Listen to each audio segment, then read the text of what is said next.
Hello नमस्कार दोस्तों, स्वागत है आपके अपने YouTube channel education first information 2.0 में। तो साथियों, ये वीडियो आपके लिए महत्वपूर्ण होने वाली है क्योंकि इस वीडियो में आपको कराने वाले हैं MA private first year classes 2025 के लिए। ये हमारी 7वीं वीडियो। इससे पहले हमने 6 वीडियो करा दी हैं। यदि आपने अभी तक वो नहीं देखी हैं तो आप यूट्यूब के प्ले लिस्ट में जाइए, वहाँ आपको वो सभी वीडियो देखने को मिल जाएंगी। तो इस बुक का नाम है अंतर्राष्ट्रीय संबंध यानी कि इंटरनेशनल रिलेशंस। पेपर कोड हो जाएगा G271। देख लो परीक्षा में आने वाले प्रश्न। तो साथियों, हम इन वीडियो में आपको उन क्वेश्चनों को करा रहे हैं जो परीक्षा की दृष्टि से अति महत्वपूर्ण प्रश्न है। उन क्वेश्चनों को हम करा रहे हैं।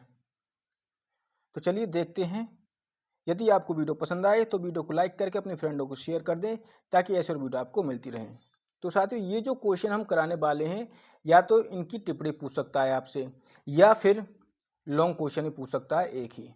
तो आप इनको तो संपूर्ण देख कर जाएं, या तो पीडीएफ से पढ़ लें, पीडीएफ हम टेलीग्राम पर दे देंगे, आप वहाँ से पढ़ लें, या फिर वीडियो के माध्यम से पढ़ लें। तो देखते हैं। प्रश्न है कि निम्नलिखित पर संक्षिप्त टिप्पणी लिखिए। तो टिप्पणी किस किस पर लिखनी है? खेल सिद्धांत पर, अंतर्राष्ट्रीय कानून पर, परमाणु अप्रसार संधि पर और उत्तरी अटलांटिक संधि संगठन पर, पूर्ण विध्वंस इस पर लिखनी है। और छठा है व्यापक परमाणु परीक्षण प्रतिबंध संधि। तो इन पर आपको टिप्पणी लिखनी है। पहला पॉइंट, खेल सिद्धांत। तो मार्टिन सुबिक, कार्ल डायस तथा ऑस्कर मार्गनास्टर ने आदि विद्वानों ने अंतर्राष्ट्रीय राजनीति के अध्ययन के लिए खेल सिद्धांत का प्रतिपादन किया है। इस सिद्धांत में अंतर्राष्ट्रीय राजनीति को खेल के माध्यम से समझने का प्रयास किया जाता है। अंतर्राष्ट्रीय राजनीति के क्षेत्र में दो परस्पर विरोधी राष्ट्रों को खेल में दो विरोधी पक्षों के समान माना जाता है।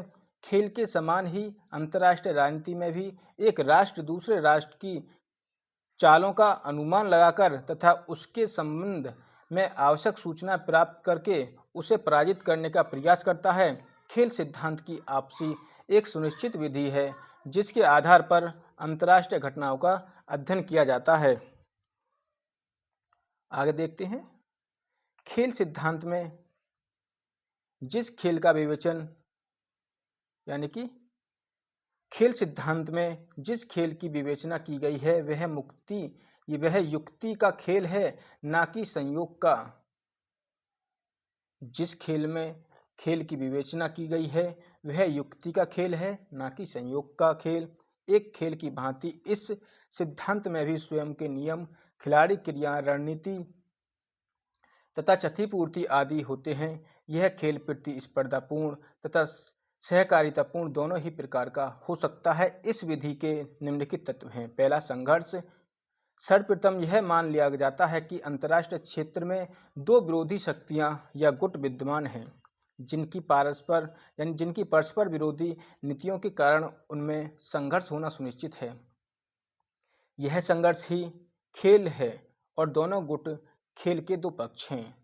खेल के नियम। जिस प्रकार खिलाड़ियों के दोनों पक्ष अपनी स्थिति तथा क्षमता आदि का विचार करके अपनी अपनी टीम पक्ष के लिए खेल संबंधी कुछ नियम निर्धारित करते हैं, उसी प्रकार दोनों विरोधी गुट भी अपनी स्थिति तथा क्षमता आदि की पुष्टि से अपने लिए कुछ नियम निर्धारित करते हैं। इन्हें ही खेल के नियम की संज्ञा प्रदान की जाती है। अगला पॉइंट, सूचना। ये तीसरा तत्व सूचना संग्रह करने का है। इसमें अपने गुप्तचरों तथा विभिन्न साधनों के द्वारा शत्रु राष्ट्र की आंतरिक एवं बाह्य परिस्थितियों की पूर्ण जानकारी प्राप्त करने का प्रयास किया जाता है। आंतरिक स्थिति के अंतर्गत आर्थिक, तकनीकी, सैनिक आदि की क्षमता का तथा बाह्य स्थिति के अंतर्गत उसके मित्र या शत्रु राष्ट्रों के व्यवहार और शक्ति संपन्नता आदि की जानकारी प्राप्त की जाती है। चौथा पॉइंट है युद्ध नीति। विरोधी राष्ट्र की गतिविधियों और चालों का अनुमान लगाकर उसके आधार पर अपनी भावी कार्यवाही या रणनीति निश्चित करना युद्ध नीति कहलाती है। युद्ध नीति का उद्देश्य है कि शत्रु की किसी भी संभावित कार्रवाई का सामना करने के लिए तत्पर रहना चाहिए। पांचवा, मूल्यांकन। युद्ध के परिणाम स्वरूप समग्र लाभ अथवा हानि का अनुमान लगाना खेल सिद्धांत के 3 प्रकार हैं। पहला हो जाएगा शून्य योग खेल। क्या? शून्य योग खेल। इस प्रकार के खेल में संघर्ष का स्वरूप निर्णायक होता है, अर्थात दोनों पक्ष जीवन मरण के संघर्ष में संलग्न हो जाते हैं। फलस्वरूप एक पक्ष पूर्ण विजय और दूसरा पूर्ण विनाश प्राप्त करता है। दूसरा पॉइंट, सतत योग खेल। इस प्रकार के खेल में किसी पक्ष को लाभ दूसरे पक्ष की हानि के परिणाम स्वरूप नहीं मिलता है। दोनों पक्ष पारस्परिक हित की भावना से प्रेरित होकर समान लाभ प्राप्त करते हैं। तो तीसरा पॉइंट है अशून्य योग खेल। इस प्रकार के खेल में स्थिति उपरोक्त दोनों प्रकार के मध्य की है। इसमें संघर्षरत पक्षों में विरोध तथा सहयोग दोनों हो सकते हैं। यद्यपि खेल का सिद्धांत एक महत्वपूर्ण सिद्धांत नहीं है, फिर भी यह अंतर्राष्ट्रीय राजनीति के कुछ पक्षों को समझने के लिए उपयोगी है। इसके द्वारा अंतर्राष्ट्रीय घटनाओं का विश्लेषण एवं विवेचन सूक्ष्मता के साथ किया जा सकता है। खेल सिद्धांत अंतर्राष्ट्रीय राजनीति को क्रीड़ा स्थलीय मानता है, जहां राष्ट्र तथा राज्य अपनी व्यूह रचना कर रहे हैं। अंतर्राष्ट्रीय राजनीति के खेल सिद्धांत में विश्वास करने वाले व्यक्ति खेल का एक मॉडल बनाते हैं और इस मॉडल को अंतर्राष्ट्रीय राजनीति के अध्ययन पर लागू करते हैं। तो साथियों, ये हमने खेल वाला देख लिया। यदि आपको वीडियो पसंद आई हो तो वीडियो को लाइक करके अपने फ्रेंडों को शेयर कर दें, ताकि ऐसी और वीडियो आपको मिलती रहें। अगला पॉइंट है सेकंड, अंतर्राष्ट्रीय कानून। अंतर्राष्ट्रीय कानून शब्द का प्रयोग वर्तमान युग में हुआ है। 17वीं शताब्दी तक इसे राष्ट्रों के कानून के नाम से जाना जाता था। इसके कुछ समय पश्चात इसे राष्ट्रों के मध्य के कानून के नाम से जाने लगा। विलेक्सटोन, ओपेनहीम, हॉलैंड स्टार्क आदि विद्वानों ने इसे अंतर्राष्ट्रीय कानून का नाम दिया है। अंतर्राष्ट्रीय विधि शब्द का प्रयोग सर्वप्रथम इंग्लैंड के विधिशास्त्री जेरेमी बेंथम ने सन 1780 में किया। विभिन्न देशों के बीच संबंधों को सामान्य रखने के लिए ऐसे नियमों की आवश्यकता होती है जिससे अंतर्राष्ट्रीय शांति तथा व्यवस्था को बनाए रखा जा सके। ऐसे नियमों के संग्रह को अंतर्राष्ट्रीय विधि या कानून कहा जाता है। परंपरागत अंतर्राष्ट्रीय विधि में इतने अधिक परिवर्तन हो गए हैं कि अंतर्राष्ट्रीय विधिशास्त्रियों ने द्वितीय विश्व युद्ध के पश्चात इससे विकसित किए गए नियमों तथा सिद्धांतों को नई अंतर्राष्ट्रीय विधि की संज्ञा देना प्रारंभ कर दिया है। इन अंतर्राष्ट्रीय विधि का आधार राष्ट्रों की आत्मनिर्भरता है। इसकी अपेक्षा परंपरागत अंतर्राष्ट्रीय विधि की धारणा प्रभुत्व संपन्न राज्यों के संबंधों को नियंत्रित करने वाली विधि की धारणा थी। आगे देखते हैं अंतर्राष्ट्रीय कानून की परिभाषाएं। तो विभिन्न विद्वानों ने अंतर्राष्ट्रीय कानून की अलग अलग परिभाषाएं दी हैं, जिनमें से प्रमुख परिभाषा निम्नलिखित हैं। क्लाई पेरी के अनुसार अंतर्राष्ट्रीय कानून का अभिप्राय उस विधि प्रणाली से है जिसका प्रमुख कार्य राज्यों के पारस्परिक संबंधों को नियमित करना है। ओपेनहीम के अनुसार अंतर्राष्ट्रीय कानून उन प्रथागत तथा पारस्परिक समझौते से बने नियमों का संग्रह है जिनका सभ्य राज्यों द्वारा परस्पर संबंधों के निर्धारण में पालन किया जाता है। हेलक के अनुसार अंतर्राष्ट्रीय विधि की व्याख्या इस प्रकार की जा सकती है कि वह राज्यों के पारस्परिक व्यवहार का नियमन करने के लिए कानून है। लॉरेंस के अनुसार ये ऐसे नियम हैं जो सभ्य राज्यों के सामान्य समूह के पारस्परिक व्यवहारों का निर्धारण करते हैं। निष्कर्ष रूप में यह कहा जा सकता है कि अंतर्राष्ट्रीय विधि निरंतर विकसित होने वाले नियमों तथा सिद्धांतों का एक समूह है जो अंतर्राष्ट्रीय समूह के सदस्यों के पारस्परिक संबंधों को नियंत्रित करते हैं। तो अगला पॉइंट हो जाएगा हमारा परमाणु अप्रसार संधि। तो साथियों, आपको वीडियो पसंद आ रही हो तो प्लीज़ वीडियो को लाइक करके अपने फ्रेंडों को शेयर कर दें, ताकि ऐसी वीडियो आपको मिलती रहे। और आप हमारे चैनल को सब्सक्राइब कर लें, ताकि जैसे ही हम नेक्स्ट वीडियो अपलोड करें उसकी नोटिफिकेशन आपके पास पहुंच जाए। तो चलिए परमाणु अप्रसार संधि को देखते हैं। द्वितीय विश्व युद्ध के पश्चात संपूर्ण विश्व में परमाणु तकनीक का तीव्र गति से प्रसार हुआ। लगभग सभी राष्ट्रों ने परमाणु संबंधी ज्ञान में अभिरुचि लेना प्रारंभ किया। हजारों वैज्ञानिकों को परमाणु तकनीक के संबंध में प्रशिक्षण दिया गया तथा नवीन ढंग से तकनीशियनों का चयन किया गया। परमाणु क्षेत्र में तकनीकी विकास के कारण परमाणु शक्ति के शांतिपूर्ण उपयोग की दृष्टि से तीव्र प्रगति हुई, परंतु परमाणु शस्त्र निर्माण के कार्य को गुप्त रखा गया। इस गोपनीय संकल्पना के परिणाम स्वरूप विश्व के अनेक राष्ट्रों में इस तथ्य की ओर रुचि बढ़ी कि परमाणु अस्त्रों का निर्माण किया जाए तथा उनका गुप्त रूप से भंडारण भी किया जाए। यह धारणा वर्तमान समय में भी बनी हुई है। अतः 1959 ईस्वी के पश्चात संयुक्त राष्ट्र महासभा में इस विषय पर चिंता व्यक्त की गई तथा कुछ प्रस्ताव स्वीकृत किए गए, जिनमें परमाणु अस्त्रों के अधिक विस्तार पर नियंत्रण स्थापित करने के लिए सुझाव प्रस्तुत किए गए। अगला देखते हैं। सन 1967 ईस्वी में विशेषज्ञों का प्रतिवेदन रखा गया था कि जिसमें कहा गया था कि परमाणु हथियार बनाने वाली वर्तमान 5 महाशक्तियों के अतिरिक्त विश्व में 7 ऐसे राष्ट्र भी हैं जो परमाणु शक्ति का शांतिपूर्ण अथवा रचनात्मक कार्यों में उपयोग करने के अतिरिक्त परमाणु शस्त्र बनाने की तकनीक को भी विकसित करने की क्षमता रखते हैं। वर्तमान समय में विश्व में लगभग 44 ऐसे राष्ट्र हैं जिन्होंने परमाणु क्षमता प्राप्त करने में पूर्ण सफलता प्राप्त की अथवा जो इस क्षमता को प्राप्त करने की स्थिति में है।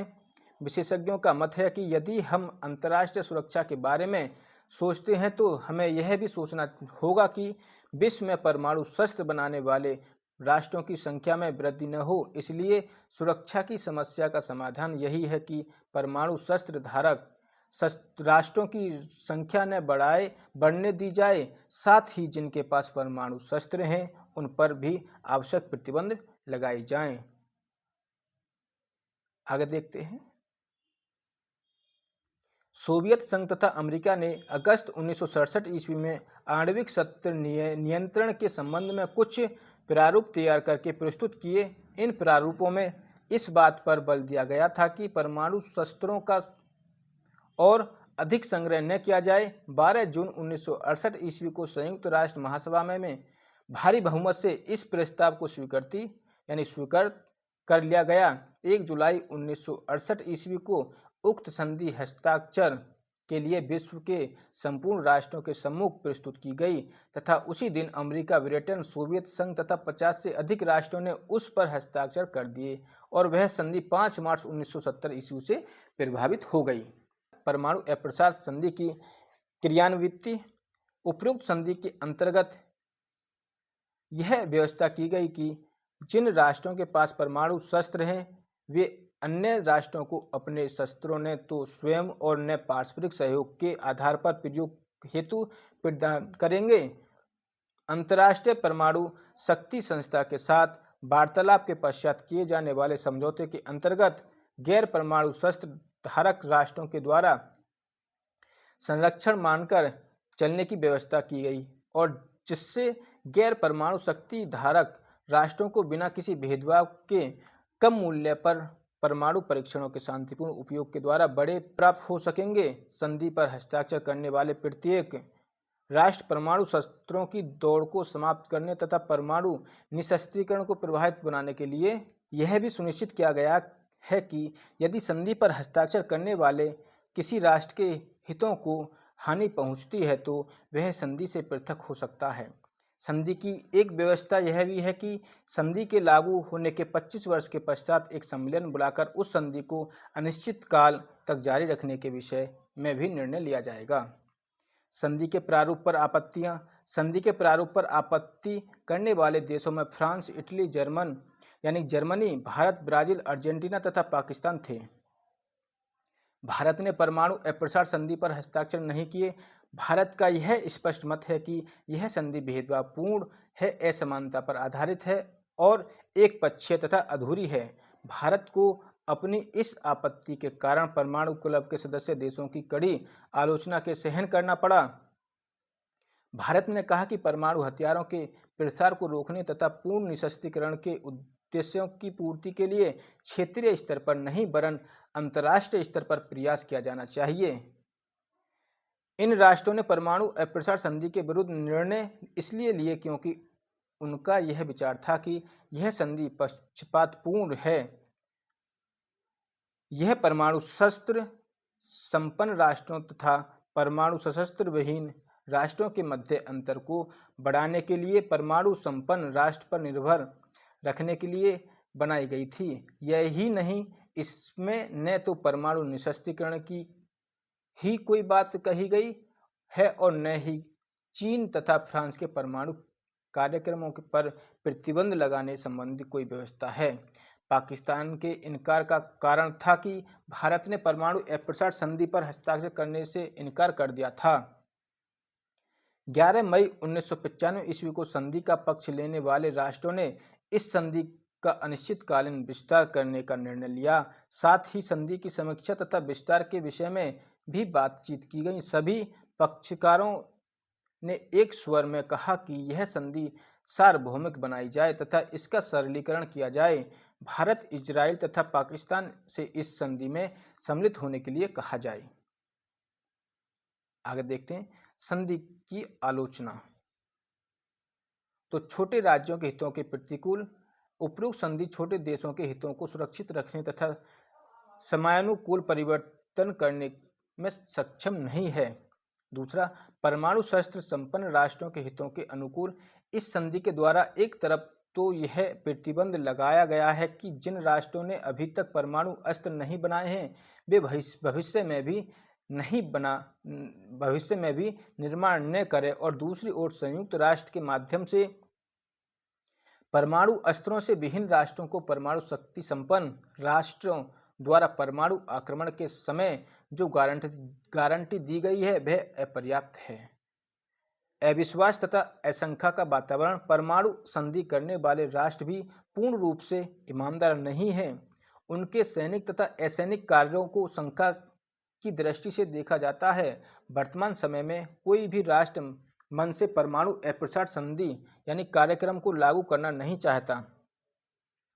महाशक्तियों पर नियंत्रण की व्यवस्था नहीं। महाशक्तियों ने ऐसी कोई व्यवस्था नहीं की है कि वे स्वयं भी आणविक संधि या आणविक शक्ति का उत्पादन नहीं करेगी। अगला यानी कि परमाणु अप्रसारण संधि अब तक परमाणु शक्ति संपन्न राष्ट्रों के मध्य परमाणु शस्त्र दौड़ पर नियंत्रण करने में असफल सिद्ध हुई। यह पूर्ण तथा सामान्य निशस्त्रीकरण को प्रभावित बनाने में भी असफल हुई। यह परमाणु कार्यक्रम के विस्तार को भी नहीं रोक सकी। फ्रांस तथा चीन दोनों देश अपने परमाणु कार्यक्रम को आगे बढ़ा रहे हैं। फ्रांस ने 2 परमाणु परीक्षण किए जबकि चीन ने 1 परमाणु परीक्षण किया। पाकिस्तान ने भी परमाणु बम बना ही लिया। 1998 ईस्वी में भारत तथा पाकिस्तान ने क्रम से 5 तथा 6 परमाणु परीक्षण किए। वर्तमान समय में अमेरिका के द्वारा ईरान तथा उत्तर कोरिया के परमाणु कार्यक्रमों पर प्रतिबंध लगाने के लिए दबाव डाला जा रहा है। कुछ समय पूर्व रूस ने अपनी शक्ति का प्रदर्शन करते हुए वैक्यूम बम का सफल परीक्षण किया। इस बम के निर्माण में यूरेनियम की आवश्यकता नहीं होती। अगला देखते हैं उत्तरी अटलांटिक संधि संगठन। तो साथियों, यदि आपको वीडियो पसंद आए तो प्लीज़ वीडियो को लाइक करके अपने फ्रेंडों को शेयर जरूर कर दें। अगला पॉइंट है हमारा उत्तरी अटलांटिक संधि संगठन। तो क्षेत्रीय संगठनों में नाटो को सर्वाधिक महत्वपूर्ण स्थान प्राप्त है, जो एक सैन्य संगठन है। नाटो उत्तरी अटलांटिक संधि संगठन का संक्षिप्त नाम है।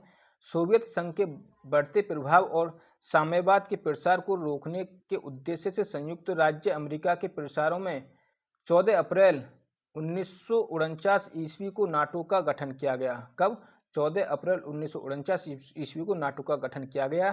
13 राष्ट्रों के प्रतिनिधियों ने वाशिंगटन में नाटो संधि पर हस्ताक्षर किए। ये राष्ट्र हैं संयुक्त राज्य America, Belgium, Canada, Denmark, France, Iceland, Italy, Luxembourg, Holland, पुर्तगाल, ब्रिटेन, नीदरलैंड और नॉर्वे। 1952 ईस्वी को यूनान और टर्की तथा 1955 ईस्वी को पश्चिमी जर्मनी को भी नाटो संगठन में सम्मिलित कर लिया गया। 1997 ईस्वी में एक ऐतिहासिक निर्णय द्वारा नाटो ने पोलैंड, हंगरी तथा चेक गणराज्य को 1999 ईस्वी तक नाटो का सदस्य बन जाने का निमंत्रण दिया। इस बात पर भी विचार किया गया कि आगे देखते हैं रोमानिया तथा स्लोवाकिया को सदस्य बना लेना चाहिए। वर्तमान समय में रूस स्वयं नाटो का सहयोगी सदस्य बन चुका है। अमेरिका नाटो को बनाए रखने तथा इसे और सुदृढ़ करने का पक्षधर है तथा इसके कारण ही वर्तमान समय में शीत युद्ध की पूर्णतः आगे देखते हैं। परिसमाप्ति के समय में भी नाटो विद्यमान होने के साथ क्रियाशील भी है। अमेरिका नाटो के माध्यम से विश्व राजनीति पर अब अपनी पकड़ को सुदृढ़ करना चाहता है। अमेरिका नाटो की सेना को अपने स्वार्थों की पूर्ति के लिए प्रयोग करता है। नाटो संधि 20 वर्ष के लिए हुई थी। सन 1969 ईस्वी में पुनः इसकी अवधि 20 वर्ष के लिए बढ़ा दी गई। इसका सन 1989 में नवीनीकरण कर दिया गया। फ्रांस 1966 ईस्वी में नाटो से पृथक हो गया था, लेकिन 1968 में चेकोस्लोवाकिया सन 1968 में चेकोस्लोवाकिया की घटनाओं के कारण फ्रांस पुनः इसका सदस्य बन गया। नाटो के सदस्य राष्ट्रों पर संयुक्त राष्ट्र अमेरिका का व्यापक प्रभाव है। आगे देखते हैं। संगठनात्मक ढांचा अनुच्छेद 9 में नाटो के संगठनात्मक ढांचे का वर्णन निम्नलिखित रूप से किया गया है। जैसे पहला पॉइंट है उत्तरी अटलांटिक परिषद। नाटो के ढांचे में सबसे ऊपरी सतह पर उत्तरी अटलांटिक परिषद है, जिसमें सभी सदस्यों को प्रतिनिधित्व प्राप्त है। इस परिषद में उच्च स्तर के व्यय मंत्री अर्थात विदेशी मामले, प्रतिरक्षा तथा वित्त मंत्री और प्रत्येक सदस्य राष्ट्र के स्थायी सदस्य सम्मिलित होते हैं। यह परिषद नाटो की सर्वोच्च कार्य समिति है। सचिवालय नाटो के दिन प्रतिदिन का प्रशासकीय प्रबंध सचिवालय के द्वारा ही किया जाता है, जिसका प्रमुख एक महासचिव होता है। सचिवालय संपूर्ण रिकॉर्ड रखता है तथा परिषद की सहायता करता है। यह परिषद के प्रति उत्तरदायी होता है। सैनिक समिति नाटो का सैनिक संगठन सैनिक समिति स्थायी ग्रुप, कमांड तथा क्षेत्रीय योजना ग्रुप को मिलाकर बनता है। सैनिक समिति में सदस्य राष्ट्रों के स्टाफ के सेनाध्यक्ष सम्मिलित होते हैं। ये परिषद को परामर्श देते हैं तथा सहायक अधिकारियों को सैनिक प्रश्नों पर मार्गदर्शन भी देते हैं। सैनिक अध्यक्षों के स्थायी सैनिक प्रतिनिधियों सैनिक समिति के सत्र के मध्य के समय में सैनिक कार्य संभालते हैं। स्थायी ग्रुप स्थायी निकाय होता है, जिसमें अमेरिका तथा ब्रिटेन के चीफ ऑफ स्टाफ के प्रतिनिधि होते हैं। अन्य अंग इन तीनों अंगों के अतिरिक्त 4 आयोग अर्थात वित्त तथा आर्थिक आयोग, प्रतिरक्षा उत्पादन आयोग, आंतरिक समुद्री जहाजरानी के लिए योजना आयोग तथा यूरोपीय सतही यातायात आयोग आदि सदस्य राष्ट्रों में सहयोग स्थापित करने में सहायता प्रदान करते हैं। अगला पॉइंट है आलोचना। यदि साथियों आपको वीडियो पसंद आ रही हो तो प्लीज़ वीडियो को लाइक करके अपने फ्रेंडों को शेयर जरूर कर दें, ताकि ऐसी और वीडियो आपको मिलती रहें। अब देखते हैं आलोचना। नाटो संगठन पश्चिमी राष्ट्रों के लिए प्रशंसा का पात्र रहा है। इससे नाटो के सदस्यों को स्वतंत्रता, शांति और सुरक्षा की गारंटी मिली है। अरब इजराइल युद्ध 1967 ईस्वी तथा चेकोस्लोवाकिया की समस्या 1968 ईस्वी का समाधान करने में भी नाटो सफल रहा। सन 1977 से 78 की यूरोपीय सुरक्षा सहयोग परिषद के हेलसिंकी सम्मेलन में इसका प्रभाव कम दिखाई पड़ा, परंतु अफगानिस्तान में रूसी हस्तक्षेप, पश्चिमी तथा दक्षिणी एशिया की कुछ घटनाओं के कारण नाटो ने पश्चिमी यूरोप के राष्ट्रों को एकता के सूत्र में बांधे रखा। सोवियत संघ के द्वारा किए जा रहे साम्यवाद के प्रसार को रोकने के लिए अमेरिका ने विश्व के विभिन्न क्षेत्रों में सैन्य संगठनों की स्थापना की थी। नाटो उनमें से ही एक इस संगठन के विरुद्ध सोवियत संघ ने भी वर्सा पैक्ट का निर्माण किया। सोवियत संघ के विघटन तथा साम्यवाद के पतन के पश्चात रूस ने वार्सा पैक्ट को समाप्त कर दिया, परंतु अमेरिका ने नाटो को समाप्त करने के स्थान पर उसे और सुदृढ़ करने का मन बना लिया है। यह अंतर्राष्ट्रीय क्षेत्र में अमेरिका के वर्चस्व को स्थापित करने वाला साधन सिद्ध होगा। अमेरिका इस संगठन के आधार पर विश्व के किसी भी राष्ट्र के आंतरिक मामलों में हस्तक्षेप कर सकता है। अतः वर्तमान परिस्थितियों में आवश्यकता इस बात की है कि इस सैन्य संगठन को भी समाप्त कर दिया जाना चाहिए। तो देखते हैं पूर्ण विध्वंस।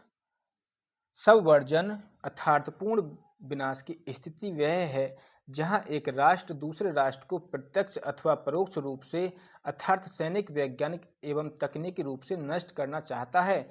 यह एक राष्ट्र एक दूसरे राष्ट्र की गतिविधियों में हस्तक्षेप करने का प्रभावशाली साधन है। वर्तमान समय में अंतर्राष्ट्रीय राजनीति में कुछ शक्तिशाली राज्यों ने प्रभावी भूमिका निभाई है। आणविक युग में यदि राष्ट्रों के मध्य युद्ध की स्थिति उत्पन्न होती है तो इससे राष्ट्रों का पूर्ण विनाश हो सकता है। कुछ विकसित राष्ट्र अपने राष्ट्र के हितों के अभिवर्धन के लिए तथा अंतर्राष्ट्रीय क्षेत्र में अपना पूर्ण वर्चस्व स्थापित करने के उद्देश्य से प्रेरित होकर दूसरे राष्ट्रों का पूर्ण विनाश करना चाहते हैं।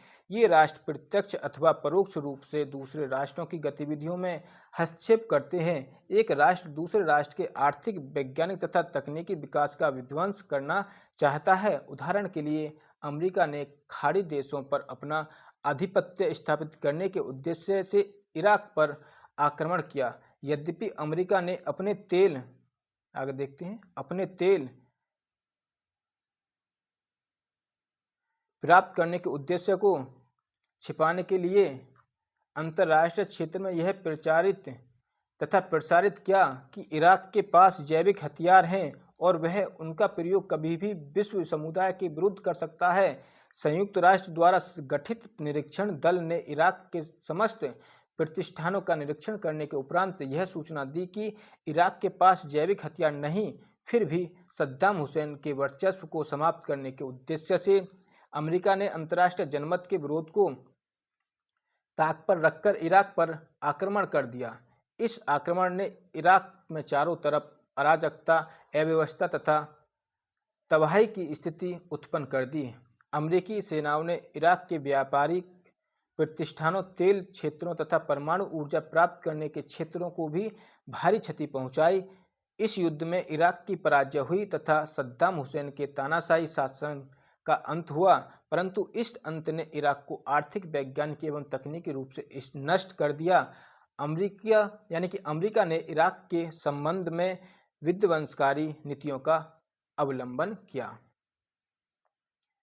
परमाणु, अगला पॉइंट है कि परमाणु अस्त्रों के विकास ने संपूर्ण विश्व के समक्ष पूर्ण विध्वंस की स्थिति उत्पन्न कर दी थी या कर दी है। यदि परमाणु शक्ति संपन्न राष्ट्रों के मध्य युद्ध की स्थिति उत्पन्न हो जाती है तो इसका परिणाम पूर्ण विध्वंस ही होगा।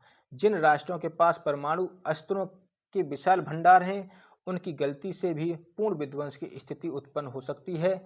यूक्रेन राज्य में स्थापित परमाणु मिसाइलों को संचालित करने के बटन पर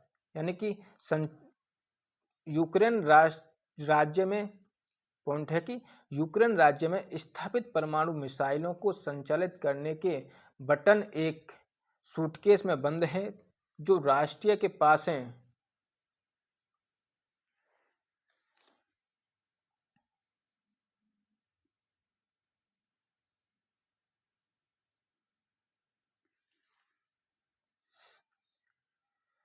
पॉइंट है कि यूक्रेन राज्य में स्थापित परमाणु मिसाइलों को संचालित करने के बटन एक सूटकेस में बंद हैं जो राष्ट्रपति के पास हैं। यदि एक ही बटन को दबा दिया जाता है, यूक्रेन राज्य में स्थापित परमाणु मिसाइलों को संचालित करने के बटन एक सूटकेस में बंद हैं जो राष्ट्रपति के पास हैं। यदि एक ही बटन को दबा दिया जाता है तो पूर्ण विध्वंस की स्थिति उत्पन्न हो सकती है। तो साथियों, ये हमारा अगला पॉइंट हो गया। यदि आपको वीडियो पसंद आई हो तो प्लीज़ वीडियो को लाइक करके अपने फ्रेंडों को शेयर जरूर कर दें ताकि ऐसे और वीडियो आपको मिलती रहें। तो अगला पॉइंट है व्यापक परमाणु परीक्षण प्रतिबंध संधि। देखते हैं। व्यापक परमाणु परीक्षण प्रतिबंध संधि संपूर्ण विश्व में किए जाने वाले परमाणु परीक्षणों पर रोक लगाने के उद्देश्य से थोपी गई है संधि है। यह 1993 ईस्वी में भारत तथा अन्य देशों के अतिरिक्त अमेरिका के साथ एक सह प्रस्तावना थी, परंतु 1995 ईस्वी में यह कहकर कि यह संधि सार्वभौमिक परमाणु निशस्त्रीकरण के कार्यक्रम से संबंध नहीं है, प्रस्तावित नहीं हो सकी। सन 1996 ईस्वी में जेनेवा में इस संधि के विषय में विचार विमर्श होता रहा। इस विश्व प्रसिद्ध संधि के अंतर्गत परमाणु परीक्षणों पर प्रतिबंध लगाने तथा उसको कार्य रूप में परिणत करने के लिए और साथ ही जांच के लिए एक अंतर्राष्ट्रीय निरीक्षण की व्यवस्था की गई। भारत ने CTBT के प्रारूप पर हस्ताक्षर नहीं किए क्योंकि जो प्रारूप प्रस्तावित था उसमें परमाणु निरस्त्रीकरण का कोई बात नहीं कही गई थी या कोई बात नहीं रखी गई थी। भारत ने इसके अतिरिक्त इस संधि का विरोध इस कारण से भी किया कि यह संधि अत्यधिक संकीर्ण है। इसमें केवल नवीन परीक्षण न करने की बात कही है, परंतु नवीन तकनीक के विकास तथा नवीन परमाणु शस्त्रों के विषय में कुछ नहीं कहा गया है। संधि में एक कमी की बात यह है कि इसके स्वरूप में परमाणु राष्ट्रों की तकनीकी उपलब्धता को ज्यों का त्यों रखने तथा उनके हितों की सुरक्षा की बात विशेष रूप से कही गई है। इसमें कोई भी बिंदु संपूर्ण निरस्त्रीकरण की ओर संकेत नहीं करता है। विकसित राष्ट्रों के पास ऐसी तकनीक है जिसके द्वारा प्रयोगशालाओं में ही परमाणु परीक्षण कर सकते हैं। उनके लिए भूमिगत परीक्षण करने की कोई आवश्यकता नहीं है।